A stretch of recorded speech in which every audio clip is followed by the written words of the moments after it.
नमस्कार, मैं वसंत रावल। आज मैं आपको बताने आया हूं कौन से भगवान के मंत्र की सिद्धि के लिए कौन सी माला का इस्तेमाल करना चाहिए। पिछले वीडियो के अंदर मैंने बताया था कि हम जब कोई नई माला खरीदी करते हैं तो कौन सी बातों का ध्यान रखना होता है। जब नई माला खरीदी करके घर पे लाते हैं तो उसका शुद्धिकरण कैसे किया जाता है, उसका पवित्रकरण कैसे किया जाता है, उसको जागरूक कैसे किया जाता है और उसका उपयोग कैसे करते हैं। आज हम और भी आगे डीप में जानेंगे कि जब भी हम मंत्र जाप करते हैं तो एक माला के अंदर 108 मणि होते हैं, तो 108 मंत्र हुए, लेकिन उसमें से 100 ही मंत्र की गिनती की जाती है। 8 मंत्रों को प्रायश्चित मंत्र भी कहा जाता है, या फिर ये भी कहा जाता है कि हम एक माला मंत्र करते हैं, उसमें कोई मंत्र बोलते वक्त कुछ त्रुटि रह गई हो, उच्चारण में कोई गलती हो गई हो, तो उसकी भरपाई के लिए 8 मंत्र गिने जाते हैं। अर्थात अगर हमने 10 माला की तो 1080 मंत्र हुए, तो उसमें से 80 मंत्रों को नहीं गिना जाएगा, सिर्फ 1000 मंत्र गिने जाएंगे। दूसरा एग्जाम्पल देता हूं कि हमने मान लो 1000 माला की तो मंत्र हो गए 1,08,000, लेकिन उसमें से 8000 मंत्र को नहीं गिना जाएगा, क्योंकि 1,08,000 मंत्र करते वक्त कहीं कोई मंत्र बोलने में त्रुटि रह गई हो, गड़बड़ी हो गई हो, तो 8000 मंत्र उसमें एडजस्ट कर लिए जाते हैं। ये याद रखना है। दूसरा, जब आपकी माला, जब मंत्र पूरे हो जाते हैं तो उस माला को कोई डिब्बी के अंदर रखे और उस डिब्बी के अंदर मखमल का कपड़ा रखे, उसके ऊपर माला रख के डिब्बी को बंद कर दें। तीसरा, अगर आप अपने जीवन के अंदर 10 बार, 15 बार, 20 बार कोई अनुष्ठान करते हो तो एक ही माला का इस्तेमाल करें। हर अनुष्ठान के अंदर अलग अलग माला का इस्तेमाल न करें। मेरे पास ऐसे भी लोग हैं जिन्होंने अपने लाइफ के अंदर 25 बार अनुष्ठान किए, लेकिन एक ही माला का इस्तेमाल किया।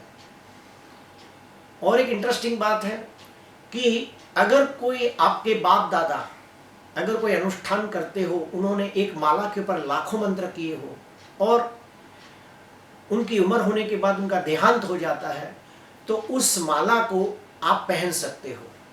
काफी बार ऐसा भी होता है कि कोई गुरु अपने शिष्य की सेवा से प्रसन्न होकर अपनी माला उसे गिफ्ट कर देता है, और वो माला अगर जो पहनकर वो शिष्य आगे बढ़े तो उसे बहुत अच्छी सफलता मिलती है, क्योंकि जिस माला के ऊपर आप लाखों मंत्र करते हो वो माला बहुत ही जागरूक हो जाती है, उसमें चैतन्य आ जाता है, वो सिद्ध माला हो जाती है, उसमें जबरदस्त पावर आ जाता है, और वो माला जो भी पहनता है उसका उद्धार हो जाता है। जो बहुत नसीबदार होते हैं उनको ऐसी माला मिलती है अपने गुरु के द्वारा। अभी हम लोग जानेंगे कि कौन से भगवान के मंत्रों के लिए कौन सी माला का इस्तेमाल करना चाहिए। तो सबसे पहले आते हैं गणपति बाप्पा। हमारे प्रथम पूजनीय देव गणपति बाप्पा का अनुष्ठान करना हो तो मूंगे की माला या रुद्राक्ष की माला को सर्वोत्तम माना गया है। अगर कोई बच्चा पढ़ाई करता हो और उसकी बुद्धि में वृद्धि करनी हो, उसकी विद्या में वृद्धि करनी हो, कोई कला क्षेत्र के अंदर उसको सफलता प्राप्त करनी हो, तो माता सरस्वती का अनुष्ठान किया जाता है। और माता सरस्वती का अनुष्ठान करने के लिए स्फटिक की माला को सर्वोत्तम माना गया है। कोई व्यक्ति नौकरी में उन्नति चाहता हो, व्यापार के अंदर वृद्धि चाहता हो, आर्थिक दृष्टि से स्ट्रांग होना चाहता हो, तो माता लक्ष्मी का अनुष्ठान करना चाहिए। और माता लक्ष्मी का अनुष्ठान करने के लिए कमलगट्टे की माला को सर्वोत्तम माना गया है। अगर कमलगट्टे की माला न मिले तो हल्दी की माला भी आप इस्तेमाल कर सकते हो।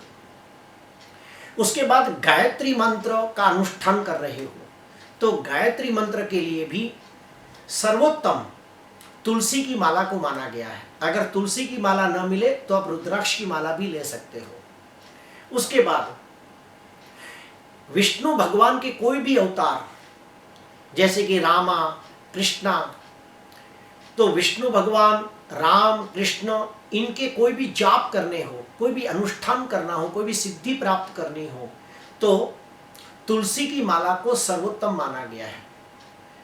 कुछ विद्वान लोग वैजयंती की माला भी सजेस्ट करते हैं।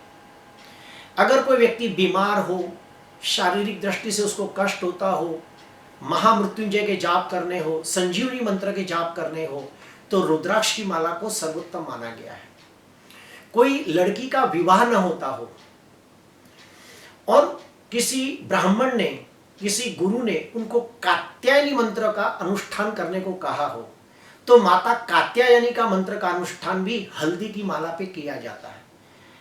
अगर कोई व्यक्ति को कायदे कानून के अंदर सफलता न मिलती हो, कोर्ट कचहरी के चक्कर से उसको सफलता न मिलती हो, तो कायदा कानून कोर्ट कचहरी के अंदर सफलता प्राप्त करने के लिए माता बगलामुखी का अनुष्ठान किया जाता है।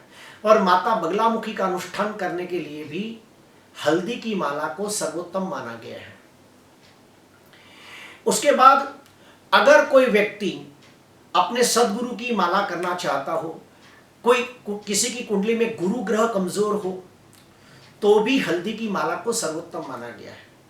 अगर कोई व्यक्ति दुर्गा माता, चंडिका माता, कालिका माता का अनुष्ठान करना चाहता हो, तो लाल चंदन या फिर रक्त चंदन का माला का इस्तेमाल करना चाहिए। अगर कोई व्यक्ति मारण, मोहन, उच्चाटन, वशीकरण, स्तंभन जैसी साधनाएं करना चाहता हो, तो काले अकीक की माला से अनुष्ठान करना चाहिए। अगर किसी की कुंडली में राहु दोष हो, तो सफेद चंदन की माला से अनुष्ठान करना चाहिए। अगर घर के अंदर सुख शांति समृद्धि चाहिए, उन्नति प्रगति चाहिए, तो वैजयंती की माला से मंत्र जाप करने चाहिए। प्रिय दर्शकों, आपको मैं बता दूं कि टोटल 84 प्रकार के रत्न होते हैं।